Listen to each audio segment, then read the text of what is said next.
I wanted to spend a little bit of time this summer talking about Google Drive and, organizing it. I don't know how everybody else feels, but especially after having Google for a couple of years now, there's an awful lot of stuff in there, an awful lot of files, an awful lot of information, and sometimes it's tough to find the things that you need to find. So as I'm going through this, I'm going to talk a lot about things that we can kind of do as a faculty to organize ourselves. But keep in mind that the same thing kind of applies to students too, helping them out over the last 2 or 3 months with everything that's been going on. A lot of times they don't have good practices when it comes to saving files, and it makes it tough for them and for anybody trying to help them to find things in there because they don't name them, proper names. They have 500 files called Untitled Document or whatever it might be, whatever the default is. So just kind of keep that in mind too, that there might be something that you can do. The example I always give is like when I taught history, the kids would have a binder and we would spend the first day of school going over what 4 or 5 binder tabs they should have set up and what was going to be in each one. Now what I do is on like one of the first days of school, I go through what we're doing in the class, and then I have the kids go into Google Drive because we're going to be working in there a lot, and then set up a couple different folders specifically for that and tell them that this is where things should be filed, and just kind of set them off on that path from the beginning of the school year, and how that can kind of help them out a little bit too. 1 second.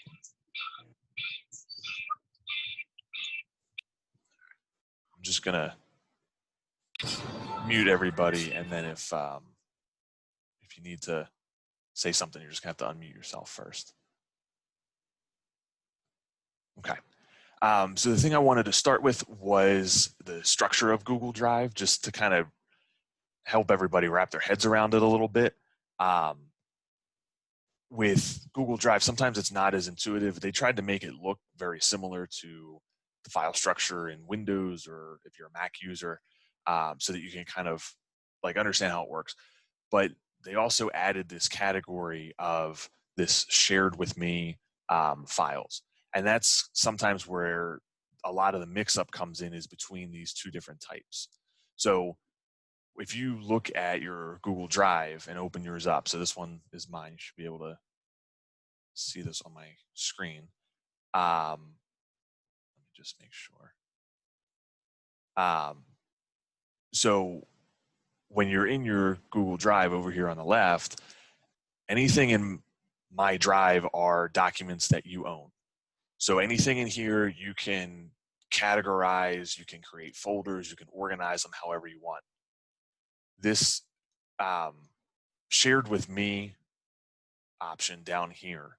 Now I have a couple others and I'll explain those a little bit later, but this option down here, shared with me, this one's kind of like the Wild West. Anything that you open from the internet that's a Google Drive file, like a docs, sheets, slides, anything like that, anything that's shared with you from somebody else in the school, all of that stuff kind of gets dumped into here, and you can't really organize it or anything like that. Brian, I don't mean to interrupt you, but Yep, see, I'm looking on your screen there and it says, okay, it has Kara, it has Diane, it has Karen. Does it automatically put those in there, that like everything from Diane goes there? It does. Okay, yeah, so at least there's some semblance of organization there. Yeah, this quick access thing, that's Google trying to help you out a little bit with categorizing. These are probably like my top 3 collaborators or something like that, where they would start to, or at least like maybe the 3 most recent, because a lot of these say past week. So it tries to kind of group those things a little bit. And, if I were to scroll down, God knows how many things are in here between students, and I'm seeing student names, faculty members, all sorts of different things. Okay. So this one's kind of tough. But as far as the My Drive part goes, anything that's in your Google Drive, you can categorize, organize, however you want to do that. Can you take anything from the shared thing over to your drive? Like if you wanted to save something? Yep. So then if you wanted to able to do something like that. Yeah. So if you wanted to save it and be able to organize it. What you would have to do is find it first, which I guess is part of the problem. Okay. But once you find it, you have to either add a shortcut to your drive, which would kind of move it over to like your own personal Google Drive, or make Okay. a copy of it. Oh, okay. All right. Okay. And then All right. once you do one of those two things, um, you know, for example, this adding voice comments to Google Docs. This was a document that was shared when I was in a training. I don't own it. I can't edit it. But if it's something that I want to modify and maybe share it with our faculty, Right. if I were to make a copy of it, I would own that copy in my own Okay. drive. Okay. And once I own that copy, then I can edit it, I can share it. Right. But I Just have to not the do that original. step first. Right. Not the original. Okay. All right. Right. And then that breaks the connection. So if they make any changes to that document, it won't affect my copy. Oh, okay. Okay. Okay. All right. Thanks. Sorry. Yep. No, that's okay. All right. So just kind of understanding the differences between those two. Now, to add another layer, hopefully that's not too confusing. Starting next year in the fall, we're going to add another part to the structure called a shared drive. Now, this all shows up in the same place, but shared drives are drives that are shared among a team, like a department or something like that. The reason why is Google being cloud-based is something that you can access from anywhere, from home or from school. You might have noticed if there was something that you needed from your H drive or your home directory when you could access it at school, but you can't get it at home. So we were looking at this concept of a shared drive as a replacement starting next school year. And you're not really going to notice any difference, just that you would have another place here in Google Drive called shared drives, which you won't see yet because I didn't open it up. But we'll go through all this stuff in the fall too of how that'll look. But basically, whatever department you are a part of, you can put things and share things in that space that you could share with your whole team. So like John could share things with the science department right there. And, one of the things we were thinking about, just kind of give an example, is, things that affect an entire department. So a year or two ago, we had a department chair leave kind of suddenly, take a job somewhere else. And then we were kind of stranded to figure out like the e-textbook situation and all that kind of stuff because they had all that stuff in their own personal drive and in their email. So if it's a place like that with a shared drive, it's something that we can easily access and give access to other people. Another example, Janie O'Neill with retiring this year, she was nice enough to kind of make a copy of a lot of her things for the teacher that's going to be taking her place for next year. So we can put all of her school-related work into a shared drive for science and just give that teacher access to that. So there is another layer, and like I said, we'll go over that a lot more in the fall. But for what we're going to do here today, a lot of that is going to focus on just this stuff here in your own personal Google Drive. All right. Any questions on that part first? Because sometimes the structure can be a little weird because it's a little different. I just want to check in before we move on. I'm sorry, Brian. So that shared drive is going to replace shared with me. Like if Casey shares stuff with the allergy department with me, now it's going to be in the shared drive, not shared with me. So shared with me is going to stay. Shared drives is going to be added in the fall. This is going to replace, like when you're on your laptop in school, right? Where you have your locations to save, and it's my documents, my pictures, like all those different places show up on the left. One of them, when you're in school, has your name on it, your username. I don't remember. Oh, okay. I guess, sorry. Yeah, we've had that for a while. but it's network storage and it only works in the building. Oh, I don't think I ever even knew that. So. Yeah, so you may not have used it. In the past, we've tried to get teachers to use it just because it's backed up automatically. Okay.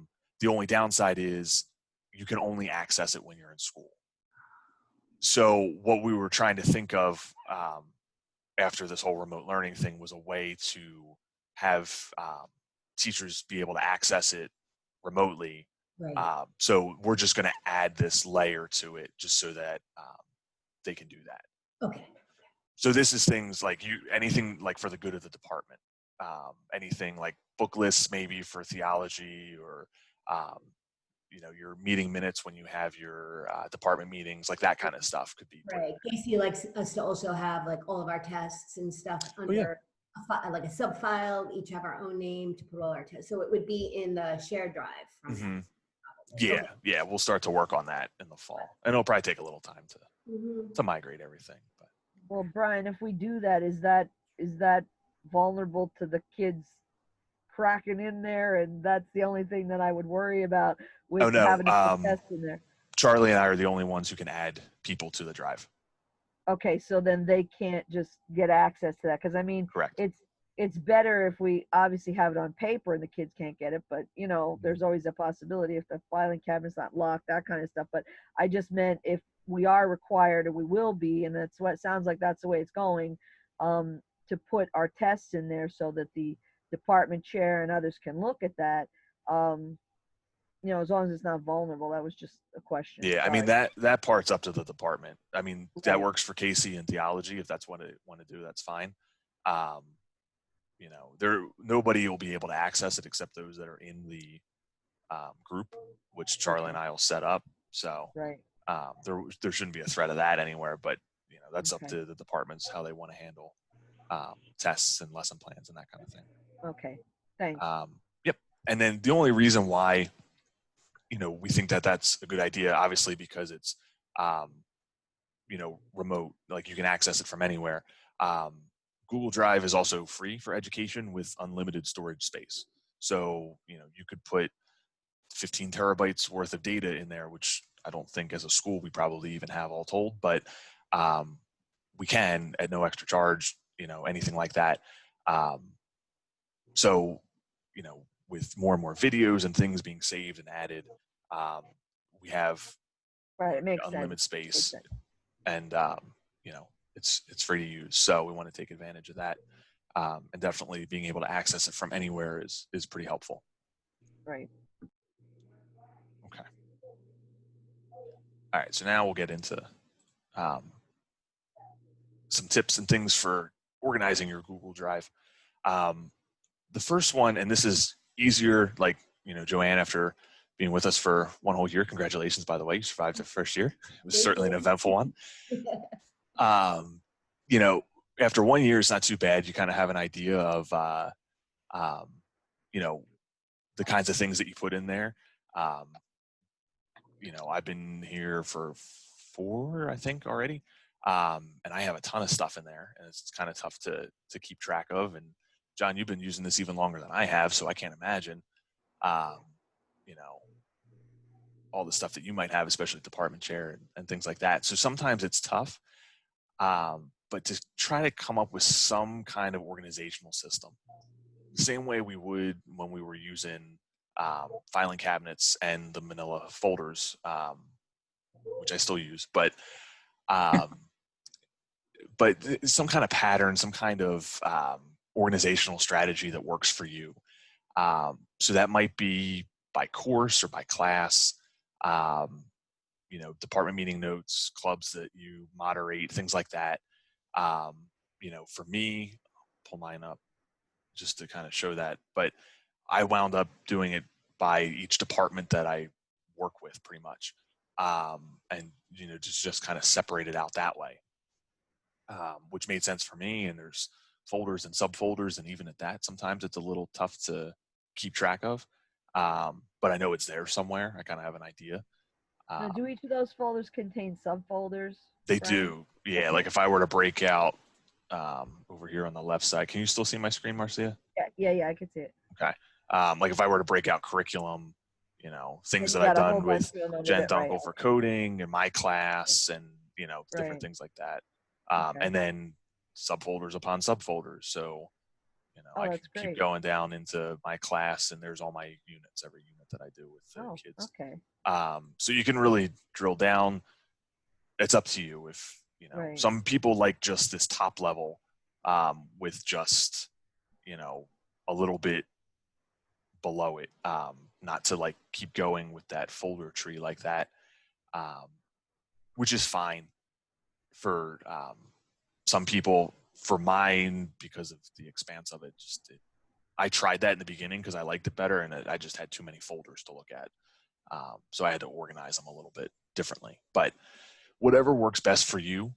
Okay. And then, like I said here, you know, you can create subfolders. So, you know, maybe you do by course or by class.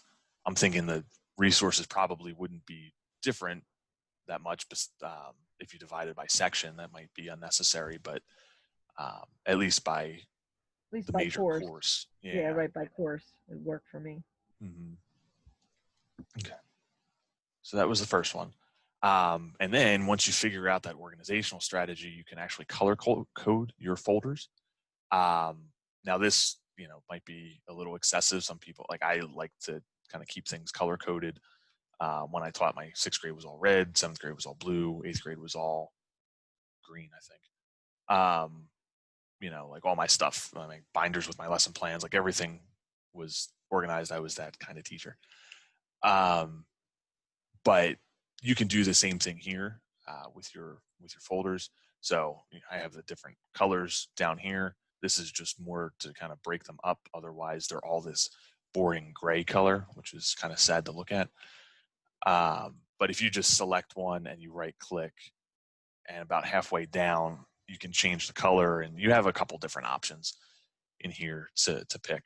But sometimes just that visual cue um, helps a little bit when searching for something quickly, or you know, sometimes you're just trying to pull something up in class real quick and you're searching and the kids are sitting there staring at you and you're just trying to find it quickly. Sometimes that can help. The other thing that I thought was kind of neat, again, maybe a little unnecessary if you're just working on the organization of it, but this idea of adding emojis, you know, so like this teacher, science, social studies. So they have their subfolders with their essential questions, the experiments they do in science, that kind of stuff. And they added these little emojis in front of it, as well as a number to help with organization. So I put this link in here, and I'll send this. The slideshow will be available. But if this copy paste character website, if you go there, you can search, and they have hundreds and hundreds of different emojis and symbols. And all you need to do is highlight the one you want, right click and copy. And then when you go to, let's do this one. When you go to rename it, you should be able to just paste the little emoji in there. And then it comes up as part of the name. So again, maybe a little unnecessary, but some people like to be that organized and stuff. So you can also do that. I know Marcia is one, but if anybody else is a Google Classroom user, you can do that same trick with your Google Classroom. And like if you put your resources in there and you put headings, you can actually copy and paste those emojis in there too. Some people like to do that. So just wanted to mention that. Okay. And then for the different views in Google Drive, some people probably discovered this already, but you can toggle between whether you're looking at the list view of all the documents or the grid view. The list view will just put everything in alphabetical order from top to bottom in a list, which is really good if you have a lot of items that you're trying to look at, especially like in a subfolder or something like that. The grid view will give you like a little thumbnail icon to kind of give you a preview, if it can, of what the folder might contain or what the file is, which are really good for images. You can't mix and match, unfortunately, but Right now, like this is the list view. So it's just everything is just kind of listed in alphabetical order. And then if I were to go up here in the right corner, I could toggle to grid view, which would give me, these are all my folders. And then below it, I would get like this little thumbnail of all these different things that are in here, which can be helpful, again, if you have like pictures and different things like that. But even the documents themselves will end up having a little bit of a preview there. But if you have a lot to look at, that might not be the most efficient way. But definitely if you were to drill down like into a folder, like if I were to go down into, you know, unit 1 for my class, I don't have that much here. So looking at it in a grid view wouldn't be too bad. Now, this is my first slide on every presentation, so that doesn't help me much, but just kind of the differences there between what you're looking at.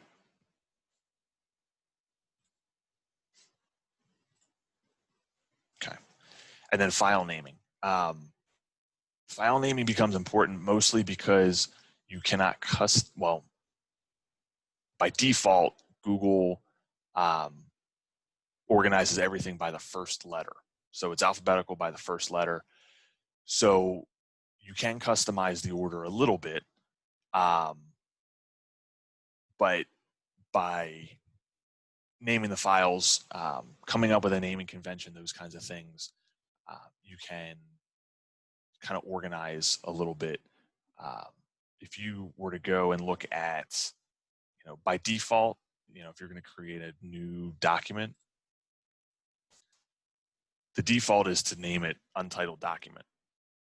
And as you start to type text, it might pick up on the first sentence and actually name the document based on that first sentence. Otherwise, if I were to go back to Google Drive now and close that out and search for the word untitled, I have all these untitled things in here that are just not doing me any good, right? I can't tell what they are just by the title. So one thing that you can do is just search for that word untitled and just kind of filter it all to just these things that you might have. And then if you were to go to one of them, I'll pick this document, and you can press the letter P on the keyboard and it'll bring up a preview of what the document looks like. Now, right now, it's totally blank, probably for a demonstration or something that I was doing. I don't need this, so I could just go and remove it. Okay, but there might be something that I have that has important information in it. I might want to rename it and come up with something a little bit, you know, more descriptive than just untitled. I have no idea what that was even from.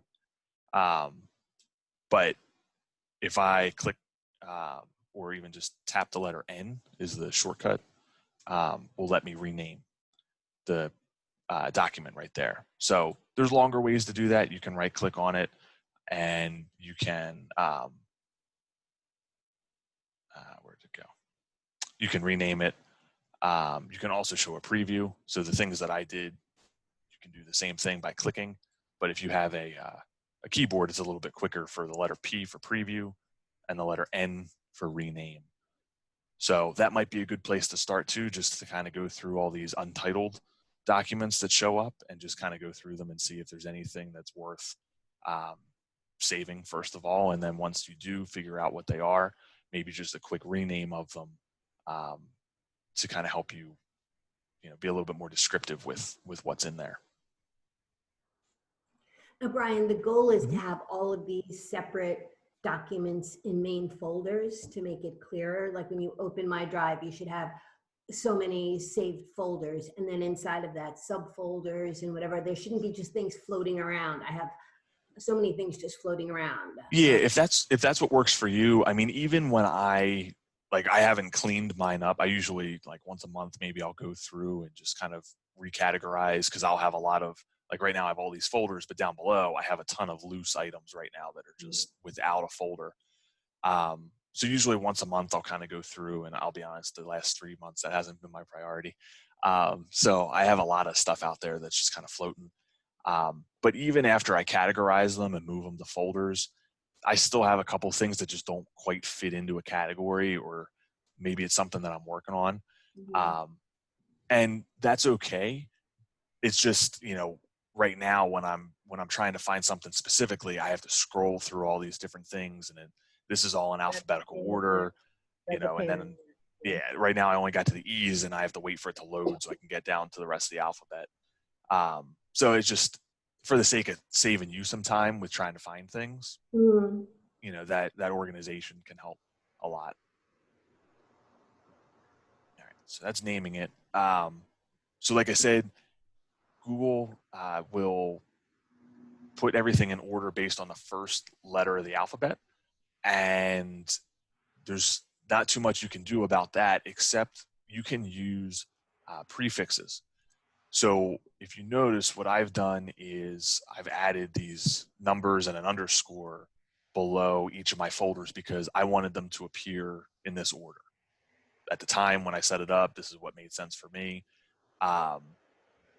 So if you add that prefix to your folders, you can kind of customize the order that they show up. Can you do that after you, like, going backwards, go in and rename it to do it that way, or do you have to do it this way first? Nope, you can. That was what I did. I went and renamed them. So if I wanted to go, if I wanted to rename and do it on paper first, I know I would have to do it to on lay it paper out first. Yeah, to lay it out if I didn't. But let's say I wanted to move facilities below the tech department. So if I change it to like 021 or 022, now it comes down here. Now this one in the middle, this 21st century, this is a group that I'm a part of with the IU. It's a shared folder. I can't change the name of it without changing it for everybody else in that group. So I just kind of have to live with this, in between, and that's fine. I don't care. But I think that was why I picked the twos to be like the technology stuff initially. And then like the reason why I had the facility stuff when we hired Mike last year, he started working a little bit more with our department, and I ended up having to create an entire folder just for stuff that we were working on together. So one of the things you'll notice is, even though I don't have hundreds and hundreds of folders, I did use the 3 decimal places to come up with the numbers here. And the reason for that is just future growth and expansion. So now between the 010 and the 020, I have from 011 to 019 as potential folder prefixes that would fit in between those. So it just gives me a little bit of flexibility in the future. Who knows what's coming down the road? I might need to add a whole bunch of folders in between, so that using more, decimal places or bigger numbers than what you really need, it can help you down the road with, future growth and stuff like that. All right. All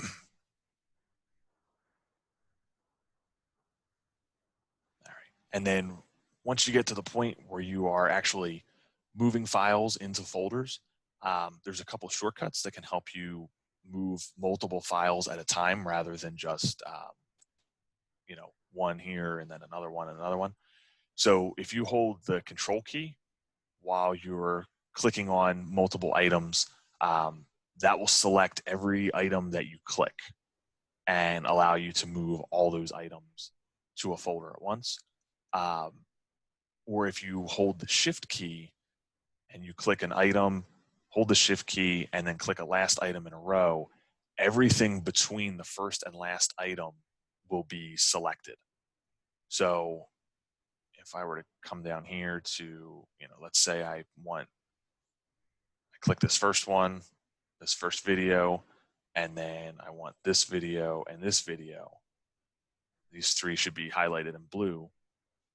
I was just holding the control key and I clicked one at a time. So 1, hold the control key, 2, 3, And then if I were to right now release the control key, click and drag, it bundles the 3 of them together, and I could just drag them right into a folder if I wanted to. All right. The click and drag is just like a left click and Yep, just a regular left click. It's a little tough when you can't see my keyboard, but it is just a regular. And pull it to the side. Yep, Okay. yep, just like you would be able to do in Windows or anywhere, to just kind of drag and pull. Then the other thing is, if I wanted to take, let's say, this first video and everything all the way down to this last video, if I were to hold the Shift key and left click again, all 5 of these items get highlighted. So now I can left click and hold, and now all 5 are bundled, and I can move them into a folder. Okay, so that might be, if you start to create those folders, it might be a quicker way to kind of move them all from one location to another. If you have a whole bunch in a row, you can shift click, or if you just want to work on one class at a time, you can use that control click feature to select multiples. Okay. And a way that might help is if you do this and use some kind of naming convention. Again, you might not need to or want to go back and rename every single file that's in your Google Drive, but some kind of naming convention. I like the underscores because for me it's a little bit easier to see, especially if I put a space in the actual title of something. Whoops. It lets me kind of see where that break is. So what I did here for an example was I just used like the course name with an underscore and the number. So now when it automatically alphabetizes everything, all these are English, so they'll show up, but all the 101s are together, and then the 202s, it would continue on that way. And then the unit, and then the name of the file itself. You might not have to go that crazy with the naming convention, but if you do that, it will kind of sort and group things by default. So like my CompTIA class, these are all things that aren't yet filed or categorized, but you can see just by the way that they normally sort things in Google Drive, I have this one all the way down here to here. So these 10 or 12 files, however many they are, all kind of grouped together. So, I don't have it by unit or anything like that. I could, or I can sort it because I have everything broken up by unit in my folders. That would be fine too. But at least this would kind of give me a starting point and kind of group everything together. And then that way, if I'm looking for something, when I go up here to search, I know that at least the name of the course is part of the title. So I know that I have that. And then if I know it has something to do with a certain topic, like computer hardware, and I search for that, you'll see that certain things, come up, and like these are things that I've copied from other sources or saved from other places. So it might help me kind of narrow it down a little bit because I know that certain things here are things that I might have named or something like that. There's a lot. That was probably a bad example because it was a little overwhelming to look at, but different things like that with the naming conventions can also help with the sorting and filtering and that kind of stuff.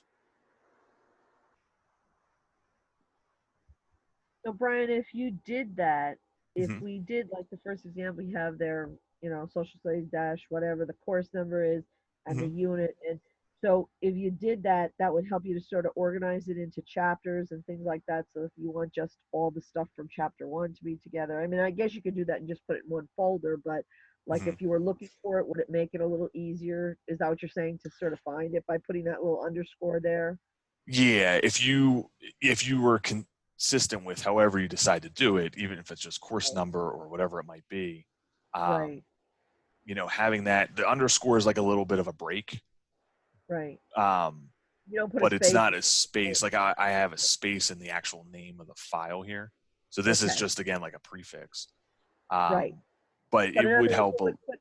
it would put all those things in there, like from unit 1 would all be together. They would all, because of the way you have it typed out, it would, the Google would put it in one place. Is what Right. you're saying? Yeah. Okay. So like if you went back and Marcia, if you had like a, the title of a document that's in there, if you were to, so like the letter N is the one that will let you rename. Right. So you could go back, and I just hit the arrow key to get to the beginning, but you could rename it like econ _ unit 1, and then have the underscore. So then anything that you do that way will end up in that section, right? Okay. Right. Yeah. So then everything that's econ will be together, and then it'll go in order of unit 1, 2, 3, 4, all the way down the page. Okay, good, because that's the way I would probably want to do it, so that everything for unit 1 or chapter 1 or whatever would be in that spot or in that folder or subfolder. Yeah. And again, I mean, this is something, especially if you've been doing this for a while, like, Marcia, you and John have had Google Drive longer at school than I have. But, you might have a lot of stuff in there that don't try to do this all in a day, a weekend, or even a week. Maybe focus on just like unit 1 and 2 to help you start off the school year. And then later on down the road, maybe do like a unit or a chapter or something at a time. Is this where we're going, that this is going to be an expectation for us that everything be organized like this? No, no expectation. It's just trying to help you with, because one of the things I heard from teachers was just the amount of stuff. No, it is a lot. Right. Yeah. And it's just, I was just trying to think of ways to kind of help with that. And then, to kind of compound all that with the whole online thing where we had, some students were emailing work to teachers and that kind of stuff. Well, that was all through Google. So all of that stuff, like if I go here to my shared with me folder, you'll see student names and stuff. Like, this is students I'm trying to help with projects and that kind of stuff for teachers who collected things that way. Like, now you have access to it. So it's another thing that's in your Google Drive that'll show up when you search. Just trying to help with that organization of all of that stuff. That's all it is. No, I know. But I mean, I understand that it would make sense too if it's going to go into that shared one. If somebody wants to look at something, well, like, how did you do that? Well, here, I'll just, and you could just basically share it with them. But I mean, if we're moving in that direction eventually, that, somebody could just go in, if Karen wants to go in and look, well, what did you do with this or whatever, that she'd be able to do that. I'm sure she could do that anyway, because there's nothing that, what we do is not hidden, Right. Yeah. But either way, I didn't know if we have to, if we're going to be, we're moving in that direction, that we're going to be compelled to do that or not, or you just don't know yet, or it's just. No, I mean, there hasn't been any talk of compelling anyone to do anything. It was just more, the resources there. Right. And certain things like, I'll pick on John's department because I know it happened last year, but we had like a little shift in classes that were taught. So one teacher who had a whole bunch of resources for that subject shared them with another teacher. Well, that's something that they could just put up in the shared drives. Nothing against environmental science, but that seems to be, is that the one, John, that moves around? Oh, sorry, John, you're muted. Yes, that's correct. 10 teachers in 10 years. There you go. Yep. So that's something that maybe we just put the entire environmental science curriculum up there in the shared drive, and then whoever teaches it that year, they would have access to it. But that's going to be up to departments, however much they want to use that. We just thought it might be a little bit easier, more time efficient for, to have that available. That's all. Brian, in cleaning up all of our files, all the student files, the ones that they didn't put in the Dropbox, but they emailed to us, that's all under the shared, whatever. Shared with me, yeah. Yeah. Can those be deleted now? I mean, there's no reason for us to hold on to student work. Yeah. And grading's done. Like, in an effort to start cleaning up my files, if there were ones that were just homeworks or things they sent, can I get rid of them now? Yeah. So if July 1st, you usually get rid of them. I'm sorry, I didn't mean to. No, that's okay. To talk over you, Brian, but they always like the paper files. Don't get rid of anything until July 1st. If they if they have any disputes this way, you know what I'm saying? They can't really, they had that whole month of June to take care of that. But I don't throw anything away personally until I get back from, you know, into the next year, just because this way they can't say anything to you. But I don't know, Brian, what do you think about that? Yeah. Digital. I mean, I think, you know, if you wanted to wait till July 1st, that would be fine. Okay. Just to be safe. There's no problem there. And then by July 1st, we're pretty much done. We can just clean up. And then remember too, like all these things, they were created by the student, they were shared with you. So these things still live and exist in the student's Google Drive. Hopefully. You just have access to see it. That's all. Right. Okay. So, you know, for them, like right now, if I were to go and remove this file, and again, you know, just for the sake of ease, that same control click, shift click thing applies here too. So I can go through and look at all these 5 different student projects. And I just did a control click to highlight them all. And if I go to remove them, it gets rid of them, but it lets me know the 5 removed files are still accessible by collaborators. Okay. So the students, I don't see them anymore, but the students can still see them. Yep. Great. Yep. So yeah, you could do that. Okay. Okay. Let's see what else. Okay. File and folder descriptions. Again, this might be more excessive than what you need to do, but you do have that option going, you know, if you highlight the folder name, up here in the right, there's this little info button, and you can view the details of that folder. You can see recent activity, what was moved, and all that kind of stuff. And then you can also add a description down here if you find that you need to. I don't know many people that really use that too much, but in some instances, you know, you can share an entire folder with students. So you might, you know, put a description in there if there's any resources or anything like that. But for the most part, I don't think it's something, usually the title is descriptive enough that you don't really need to add a description. That's more for your own record. But you can do the same thing for a document as you can for an entire folder. I'm sorry, is that Marcia? Yeah, that's me. Where did you click to open that before, in the upper right? The little eye? The little eye. See your picture. Okay, yeah, the little eye. Is that what you did to view the details so it came up on the right? Mm-hmm. Yep. Oh, okay. I just looked away for a second and oh yeah, too fast. Sorry. No, it's okay. No, and then you can kind of see where it was when you modified it, what you did, all that. Okay, all right. Yep. And okay. Just go ahead. as a, you know, something to mention too, if I go shared with me, this is something too that if a student shares something with you, that activity, you can see, you know, different things like when it was created, when it was edited, the date, if they gave access to somebody else. This isn't maybe a complete list. It's not very descriptive, but it will give you a little bit of activity there of, you know, when a student is working on some things, or even, you know, somebody else, if you're collaborating with somebody, you can kind of see a little bit of the history to that file or that folder. Well, like the progress is being made, especially if it's something that's an ongoing project. Yeah, like a bigger project or something. Right. Yeah. Not 11 o'clock at night the day it's due. Not that that ever happens. Or 1 o'clock in the morning they're up doing stuff, right? Right. Okay, and then the other one is advanced search, and sometimes this might be the most helpful. You have your normal search bar up here in Google Drive, but you have this little drop-down arrow that gives you more search options. And when you do that, this can help you narrow down the file that you're looking for. You can actually search by the type of file, and there's a lot of different types, whether it's folders, whether it's a document, and this documents will include Google Docs as well as Word documents. Spreadsheets, the same thing, Google Sheets as well as Excel. Or maybe it's a PDF or a photo or an image.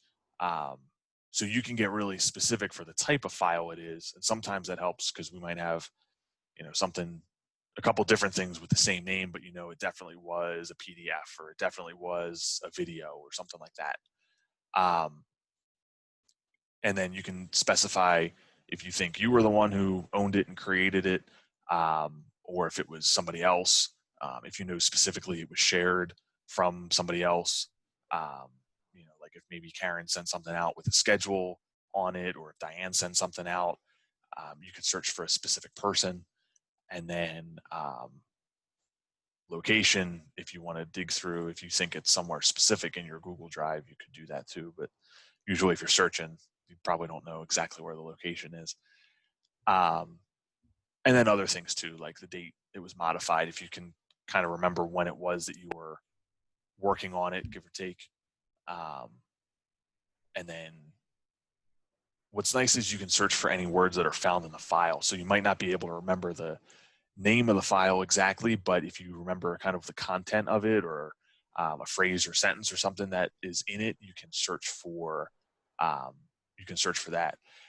And these things aren't exclusive. So as much as you can remember about it, you can fill in as many of these spots, and it can get pretty specific about what it is you're looking for and what it'll return. So if I wanted to go in and clean up and get rid of, and no offense against Cyan, but if we're cleaning this stuff up, all of the weekly bulletins from this year, I could just put that in there. Either put her name in, weekly bulletins, or you know what I mean? Let's try. If you want to do that, yeah, right, and then be able to eliminate them. Can you do that? I mean, would that be easier to do? So I'm going to do documents Okay. owned by Diane Young. And then let's say has the words bulletin, and search. And there they all are. So and then you just highlight them and get rid of them. We can do, scroll all the way to the bottom, shift click, and And what's nice is they still live in Diane's account. So, if you ever needed to access them again or whatever it might be, they still exist. Like you deleting them just deletes them from your view. Right, not her. Then I know that. But I'm just saying this way would be a way to clean it up. Mm-hmm. Is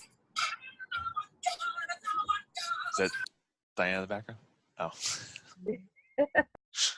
Little background track for a while we're working here. Okay. And then that was pretty much it. So this last slide is this is a cheat sheet.